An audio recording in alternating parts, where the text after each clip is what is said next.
Neurociencia del crimen, desentrañando la mente criminal. Bienvenidos todos a un nuevo episodio de Ideas, el podcast de las ideas de la inteligencia artificial. Soy tu anfitriona, y hoy nos adentramos en un tema fascinante, aunque oscuro, y ciertamente desafiante. Estamos a punto de sumergirnos en el mundo oculto y enigmático que se esconde en la mente de un criminal, la psicología de los criminales más notorios. Pero antes de comenzar, quiero recalcar que nuestro objetivo no es enaltecer a estas personas ni sus acciones, sino comprender los misterios de la psicología humana, aprender de ella y ver cómo la inteligencia artificial puede ayudarnos a descifrar estos enigmas. Este episodio es una invitación a explorar lo desconocido, a sumergirnos en las profundidades de la mente humana en su versión más sombría, que hace que algunas personas crucen los límites de lo que la sociedad considera aceptable o legal. ¿Cómo pueden nuestros cerebros procesar el mundo de una manera tan radicalmente diferente, que pueda llevarnos a conductas que la mayoría encuentra incomprensible o incluso aterradoras? Todos somos conscientes de la existencia de esta oscuridad, vemos sus sombras en las noticias, en las películas y en los libros de crimen. No es algo que podamos ignorar y, sin embargo, es un mundo que pocos de nosotros entendemos realmente, pero la ciencia, y en particular la psicología y la neurociencia, nos proporcionan herramientas para desentrañar estos misterios y la inteligencia artificial, con su increíble capacidad para manejar grandes cantidades de datos y encontrar patrones donde los humanos podrían no verlos, puede ayudarnos a avanzar en nuestra comprensión de estos fenómenos complejos. En este episodio, cubriremos una variedad de temas relacionados con la psicología de los criminales, desde la exploración de términos como psicopatía y sociopatía hasta la visión neurocientífica de lo que ocurre en el cerebro de un criminal. Hablaremos de figuras infames y sus perfiles psicológicos, abarcando desde asesinos en serie hasta criminales de guerra y estafadores maestros, y nos adentraremos en cómo la inteligencia artificial está siendo utilizada en el campo del perfilado criminal. No pretendemos ofrecer respuestas definitivas ni simplificar las cuestiones complejas que rodean estos temas. Cada individuo es único, y la interacción entre la genética, el entorno y las experiencias personales que contribuyen a la conducta criminal sigue siendo un área de estudio intensivo y debatida, pero esperamos que este episodio te ofrezca un atisbo del tipo de preguntas que los científicos y los expertos en IA están tratando de responder. Al sumergirnos en el mundo oscuro pero fascinante de la mente criminal, recordemos siempre que el objetivo final de este viaje es fomentar la comprensión y la empatía, y quizás encontrar maneras más efectivas de prevenir la conducta criminal y apoyar la rehabilitación. Así que prepárate para un episodio lleno de ideas y descubrimientos sorprendentes. No tenemos todas las respuestas, pero tenemos un montón de preguntas fascinantes y estamos encantados de tener tu compañía en este viaje de exploración. Vamos a sumergirnos en la mente de un criminal en este episodio de Ideas. Ahora, nos movemos hacia uno de los aspectos más fundamentales de nuestra discusión, la psicopatía y la sociopatía. Estos términos, a menudo usados de forma intercambiable en la conversación común, tienen connotaciones y definiciones significativas en el contexto de la psicología y la criminología. Entender estas diferencias nos permitirá tener una visión más clara de los perfiles de los criminales que analizaremos más adelante. La psicopatía es un término que proviene del psicólogo Herbie M. Cleckley, quien, en su obra seminal The Mask of Sanity, describe a los psicópatas como individuos encantadores, manipuladores, impasibles emocionalmente, y sin remordimientos por sus actos. Los psicópatas son hábiles en imitar las emociones, lo que les permite mezclarse con facilidad en la sociedad. Su carencia de empatía y remordimientos les permite cometer actos antisociales sin el lastre de la culpa. Por otro lado, la sociopatía, que se asocia con el trastorno de personalidad antisocial, a menudo se describe como menos sofisticada. Los sociópatas suelen ser impulsivos, propensos a brotes emocionales y menos capaces de disimular su falta de empatía. Su comportamiento antisocial es más evidente y tienden a tener problemas para mantener relaciones y trabajos estables. Aunque carecen de remordimientos por las acciones que dañan a otros, pueden formar algún tipo de apego a un círculo íntimo. Entender estas distinciones es fundamental para interpretar el comportamiento de diferentes tipos de criminales. Sin embargo, es importante señalar que estos términos no son diagnósticos clínicos reconocidos en el Manual Diagnóstico y Estadístico de los Trastornos Mentales, DSM-5, que prefiere el término más amplio de trastorno de personalidad antisocial, pero en el campo de la criminología, estas distinciones son ampliamente aceptadas y utilizadas. En los próximos segmentos, aplicaremos este conocimiento en nuestro análisis de los perfiles de varios criminales notorios. Observaremos sus comportamientos, su historial y su interacción con la sociedad, y trataremos de discernir las características de psicopatía o sociopatía en su conducta. Por supuesto, es vital recordar que no todos los psicópatas o sociópatas son criminales, y tampoco todos los criminales son psicópatas o sociópatas. Estos términos son solo herramientas que nos ayudan a entender mejor ciertos patrones de comportamiento y no deben ser usados para estigmatizar a las personas. Una vez que hemos establecido estos conceptos, podemos profundizar en nuestro viaje hacia el corazón de la psicología criminal. Así que, prepárense mientras adentramos en el misterioso terreno del cerebro del criminal, abordando la neurociencia detrás de estos comportamientos en nuestro siguiente segmento. Habiendo explorado la psicopatía y la sociopatía, ahora nos adentraremos en el terreno de la neurociencia. En este segmento, exploraremos el cerebro del criminal desde una perspectiva neurocientífica. ¿Cómo es que el cerebro de una persona con trastorno de personalidad antisocial o psicopático difiere del de una persona sin este trastorno? Podemos identificar marcadores o patrones que ayuden a explicar ciertos comportamientos criminales. Estas son algunas de las preguntas que intentaremos responder. La neurociencia ha avanzado mucho en la última década y una de las áreas donde ha tenido un impacto significativo es en la comprensión de los trastornos de personalidad antisocial. Los estudios de neuroimagen han revelado diferencias estructurales y funcionales en el cerebro de los individuos que presentan este tipo de trastornos. Una de las áreas clave que se ha estudiado es la amígdala, una estructura cerebral involucrada en el procesamiento emocional. Las investigaciones han sugerido que las personas con psicopatía pueden tener una amígdala de menor tamaño y menos activa, lo que podría explicar su falta de empatía y su dificultad para reconocer el miedo en otros. Otra área del cerebro que ha sido objeto de estudio es la corteza prefrontal, encargada de funciones como la toma de decisiones, la inhibición del comportamiento y el control de impulsos. Los estudios sugieren que los individuos psicopáticos pueden tener una corteza prefrontal menos activa, lo que podría contribuir a su impulsividad y su propensión a la toma de decisiones riesgosas. Estas son solo algunas de las diferencias que se han encontrado y es importante recordar que las correlaciones no siempre indican causalidad. En el caso de la psicopatía y la sociopatía, es probable que una combinación de factores genéticos, ambientales y neurológicos jueguen un papel. Además, aunque estas observaciones nos proporcionan una visión valiosa de la neurobiología de la psicopatía y la sociopatía, no podemos basarnos únicamente en ellas para identificar a un criminal o predecir comportamientos criminales. Al igual que en la psicología, en la neurociencia no hay un perfil único que se ajuste a todos los criminales. Cada individuo es único, con su propia biología, historia y circunstancias. Con estas consideraciones en mente, en los siguientes segmentos aplicaremos estos hallazgos neurocientíficos al análisis de los perfiles psicológicos de diferentes tipos de criminales. Veremos cómo estas diferencias cerebrales podrían haber influido en su comportamiento y cómo la inteligencia artificial podría ser utilizada en el futuro para ayudarnos a comprender mejor estos patrones.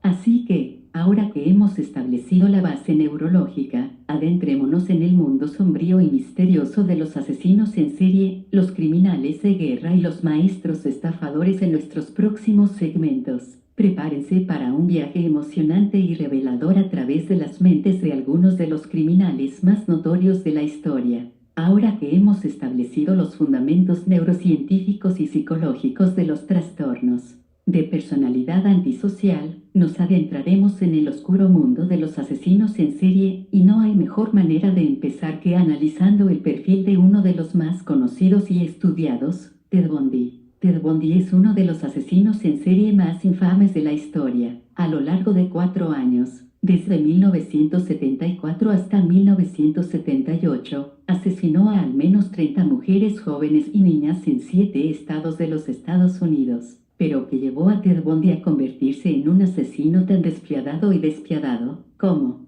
se relaciona su comportamiento con la psicopatía y los hallazgos neurocientíficos que hemos discutido? En términos psicológicos, Bundy es un ejemplo clásico de psicópata. Mostraba una falta de remordimiento o culpa por sus actos, una gran manipulación y engaño, y un comportamiento impulsivo y temerario. Además, poseía un encanto superficial que usaba para ganarse la confianza de sus víctimas y evitar la sospecha. A pesar de la gravedad de sus crímenes, Bundy siempre mantuvo una apariencia de normalidad que dejaba desconcertados a aquellos que lo conocían. Desde un punto de vista neurocientífico, podemos suponer, como hemos discutido anteriormente, que Bundy probablemente presentaba diferencias en áreas cerebrales como la amígdala y la corteza prefrontal. Aunque nunca se le realizó un escaneo cerebral durante su vida, su comportamiento sugiere una posible disfunción en estas áreas. Su falta de empatía y su capacidad para despersonalizar a sus víctimas pueden indicar una amígdala poco activa. Mientras tanto, su impulsividad y la falta de control de sus impulsos sugieren una posible disfunción en la corteza prefrontal.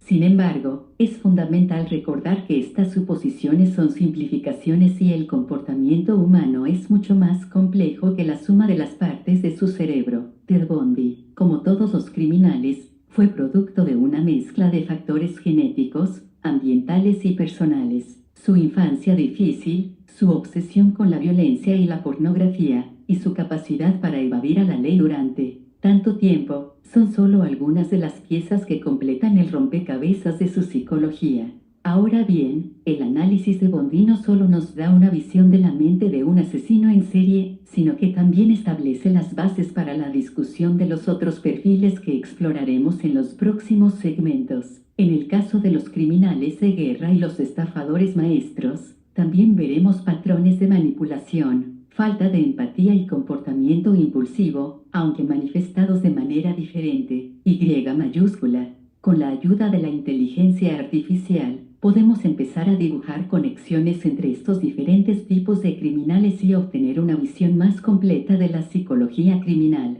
Así que, sin más preámbulos, nos adentramos en el siguiente segmento de nuestro viaje por la mente del criminal, el mundo de los criminales de guerra.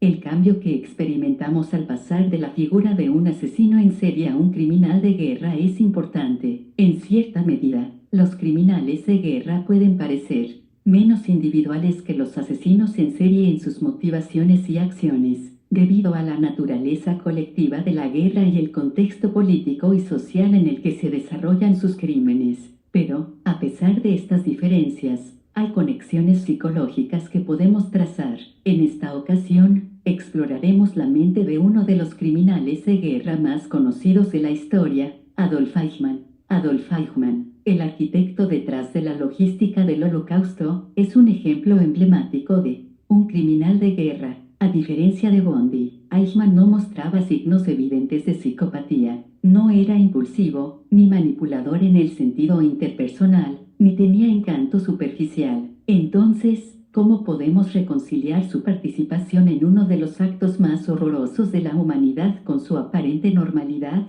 Una pieza importante del rompecabezas es el concepto de la banalidad del mal, acuñado por la filósofa política Hannah Arendt. Eichmann, como muchos criminales de guerra, se describía a sí mismo como un simple funcionario que seguía órdenes, desplazando la responsabilidad de sus acciones a la autoridad superior. Según Arendt, esta mentalidad burocrática puede llevar a individuos normales a participar en actos atroces sin sentir culpa o remordimiento. Además, también podemos considerar el fenómeno de la deshumanización, que es cuando se ve a otros como menos que humanos. Esto fue ampliamente utilizado durante el Holocausto, donde los judíos eran frecuentemente comparados con ratas o insectos. La deshumanización permite a los individuos cometer actos de violencia sin sentir empatía por sus víctimas, ya que no las ven como seres humanos iguales a ellos. Desde una perspectiva neurocientífica, la deshumanización puede implicar una actividad reducida en áreas del cerebro asociadas con la empatía, como la corteza cingulada anterior y la ínsula anterior.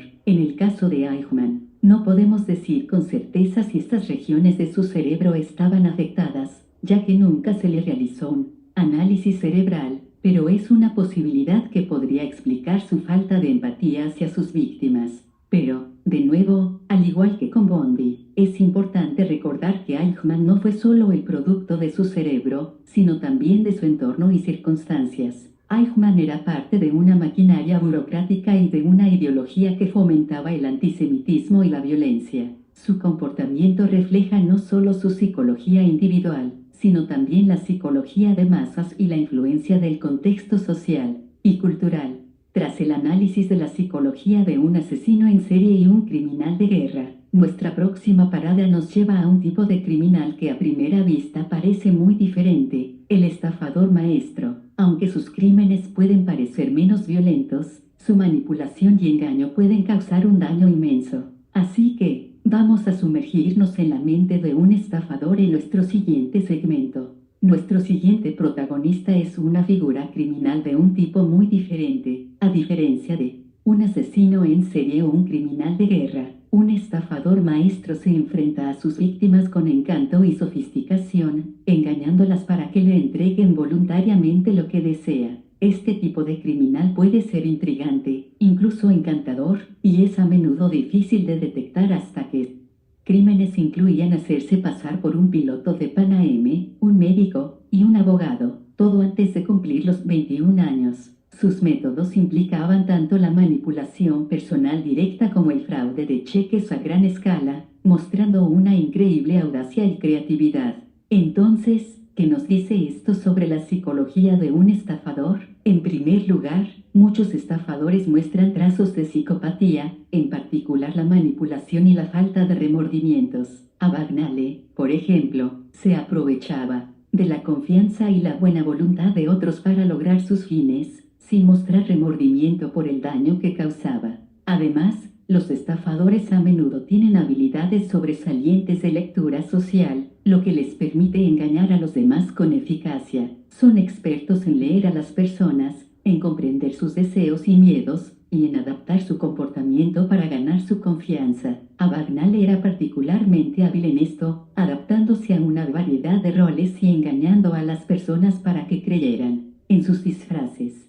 Otro aspecto clave de la psicología del estafador es la disposición al riesgo. Muchos estafadores, incluyendo a Abagnale, parecen disfrutar del juego de la estafa, buscando constantemente desafíos más grandes y riesgos mayores. En el caso de Abagnale, este comportamiento de alto riesgo finalmente le llevó a ser capturado, pero no antes de haber llevado a cabo algunas de las estafas más audaces de la historia. Y, por último, aunque los estafadores pueden parecer muy diferentes de los asesinos en serie o los criminales de guerra, hay un hilo común que une a estos tipos de criminales: la falta de empatía por sus víctimas. Ya sea que estén cometiendo violencia física o estafando a alguien de sus ahorros de toda la vida, estos criminales son capaces de ignorar o minimizar el sufrimiento que causan a otros, lo que les permite continuar con sus actos destructivos. Ahora que hemos explorado la mente de un estafador maestro, pasaremos a examinar cómo la tecnología, en particular la inteligencia artificial, está cambiando la forma en que entendemos y abordamos el crimen. Como veremos en nuestro próximo segmento, la IA tiene un potencial increíble en el campo de la criminología, pero también plantea importantes desafíos éticos y prácticos. Así que, sigamos adelante para descubrir cómo la IA está redefiniendo la forma en que abordamos el mundo del crimen. Nos adentramos ahora en una rama fascinante y creciente del campo de la criminología, el perfilado criminal asistido por inteligencia artificial. La IA ofrece herramientas poderosas que pueden mejorar y ampliar los métodos existentes de perfilado criminal, permitiendo a los profesionales de la justicia anticiparse a los criminales de maneras nunca antes vistas. Sin embargo, como con cualquier avance tecnológico, estas herramientas vienen con su propio conjunto de desafíos y dilemas éticos, que exploraremos en mayor detalle en el próximo segmento. El perfilado criminal tradicionalmente se basa en la experiencia y la intuición de investigadores experimentados, quienes recopilan y analizan datos para generar hipótesis sobre el comportamiento y la identidad de un criminal desconocido. La IA, sin embargo, puede manejar cantidades masivas de datos a una velocidad y con una precisión que supera con creces la capacidad humana, permitiendo detectar patrones sutiles y complejos que podrían pasar desapercibidos para un analista humano. Uno de los usos más prometedores de la IA en el perfilado criminal es la identificación de patrones en los datos de crímenes. Por ejemplo, un algoritmo de Machine Learning podría analizar datos de crímenes pasados para predecir dónde es probable que un criminal en serie ataque a continuación, o identificar factores comunes en una serie de crímenes no resueltos que podrían apuntar a un único sospechoso. La IA también puede ser útil para analizar el lenguaje y la comunicación. Por ejemplo, un algoritmo de procesamiento del lenguaje natural podría analizar cartas de extorsión, publicaciones en redes sociales, o transcripciones de llamadas al 911 para identificar patrones de habla que podrían ayudar a identificar a un sospechoso. Más allá del perfilado, la IA tiene el potencial de revolucionar muchos otros aspectos de la criminología y la justicia penal. Los algoritmos de reconocimiento facial y biometría pueden ayudar a identificar a sospechosos, mientras que las técnicas de análisis de datos pueden predecir áreas de alta criminalidad y ayudar a los departamentos de policía a distribuir sus recursos de manera más efectiva. Sin embargo, el uso de la IA en la justicia penal no está exento de controversia. Existen preocupaciones legítimas sobre la precisión y la justicia de estos sistemas, así como sobre las implicaciones de privacidad y los posibles abusos. Los sesgos en los datos de entrenamiento pueden llevar a la discriminación algorítmica, y existe el peligro de que la confianza excesiva en la IA pueda llevar a la culpabilidad por asociación o a la vigilancia injustificada.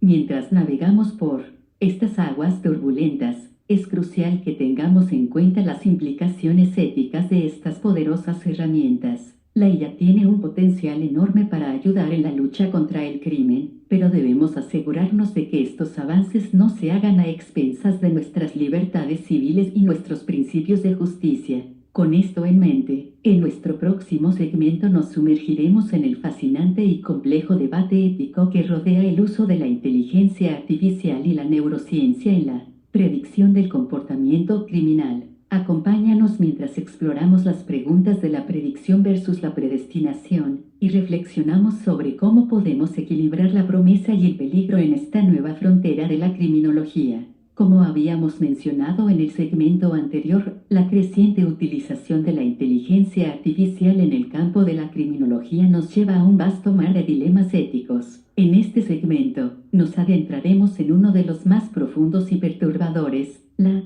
tensión entre la predicción y la predestinación. Cuando hablamos de predicción en este contexto, nos referimos a la capacidad de los sistemas de IA para analizar grandes cantidades de datos y detectar patrones que puedan indicar futuros comportamientos delictivos. Esto puede ser enormemente útil para la prevención del crimen y para la gestión eficaz de los recursos de las fuerzas del orden. Pero, ¿qué sucede cuando esa predicción se acerca demasiado a la predestinación? ¿Qué sucede cuando un algoritmo determina que una persona es más probable que cometa un crimen, basándose en sus características personales, comportamientos pasados o incluso factores fuera de su control, como el entorno socioeconómico o genético? De repente, nos encontramos en el resbaladizo terreno de la Minority Report, donde las personas pueden ser marcadas como criminales antes de que hayan cometido un delito. Este dilema ético se extiende a cuestiones de privacidad, ya que la recopilación de los datos necesarios para estas predicciones puede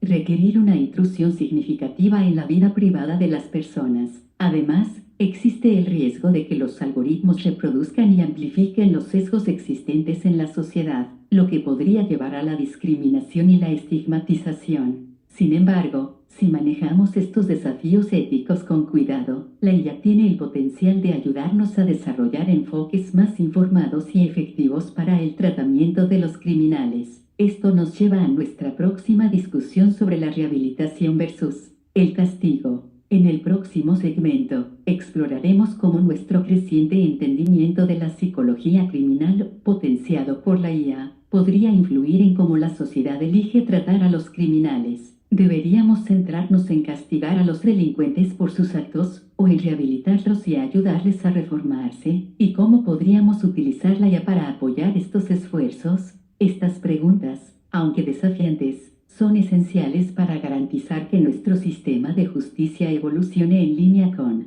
nuestros avances tecnológicos. Al reflexionar sobre estos dilemas éticos, podemos ayudar a formar un futuro en el que la IA se utilice de manera responsable y eficaz para mejorar la seguridad y la justicia en nuestra sociedad.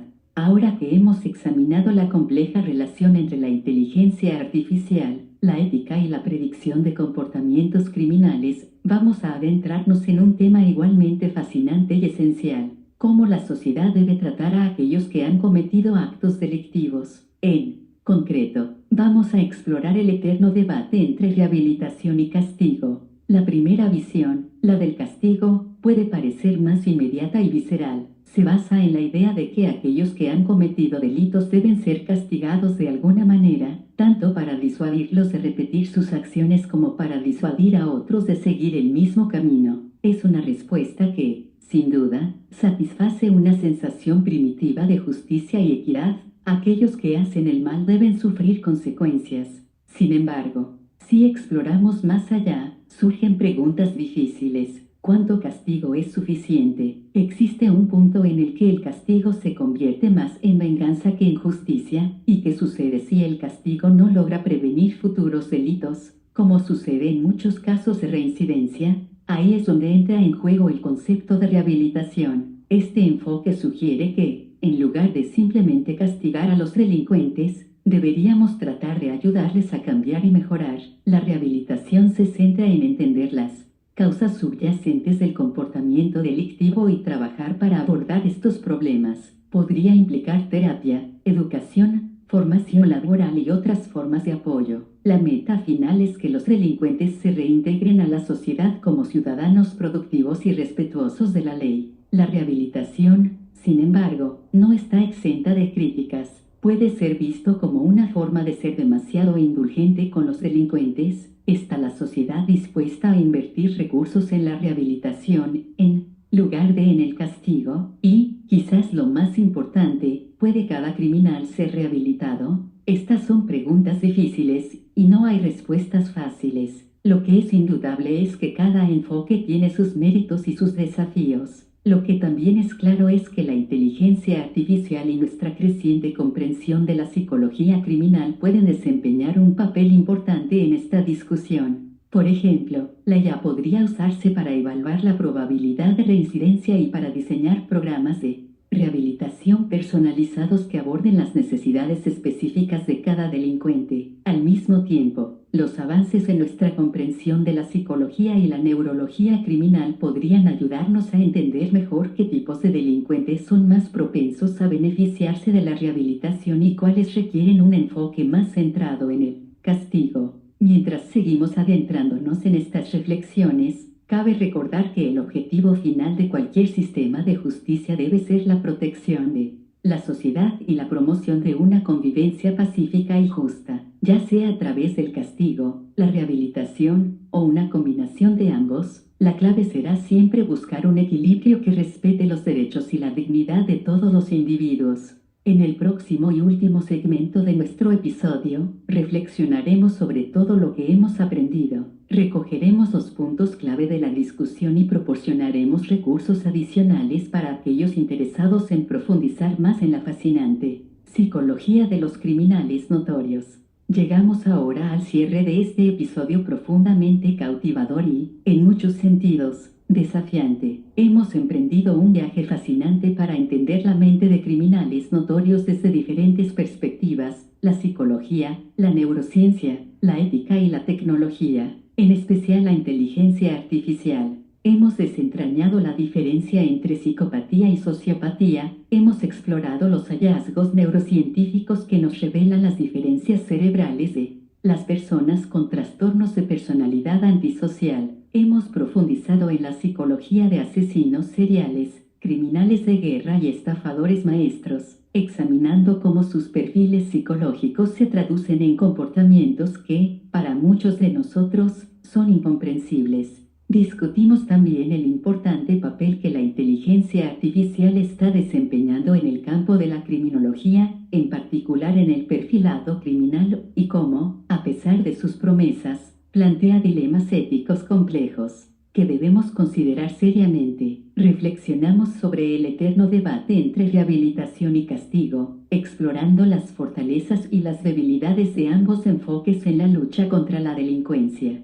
Al final de este viaje, nos queda claro que el mundo del crimen y la psicología criminal es extremadamente complejo. Cada individuo es único, y su camino hacia el crimen puede estar influenciado por una variedad de factores, desde su neurología hasta su entorno social y cultural. Asimismo, nos queda claro que la tecnología y la ciencia tienen un papel cada vez más importante en la manera en que entendemos, prevenimos y tratamos el comportamiento delictivo. Pero también debemos recordar que nuestra meta no es glorificar a estos criminales, sino buscar una mejor comprensión de los comportamientos que causan tanto daño a nuestras sociedades. Al hacerlo, esperamos poder encontrar formas más efectivas de prevenir el crimen y de rehabilitar a aquellos que han elegido el camino de la delincuencia. Antes de cerrar, queremos agradecerles a todos ustedes por acompañarnos en este viaje. Su apoyo y participación enriquecen nuestro trabajo y nos motivan a seguir explorando temas fascinantes y desafiantes.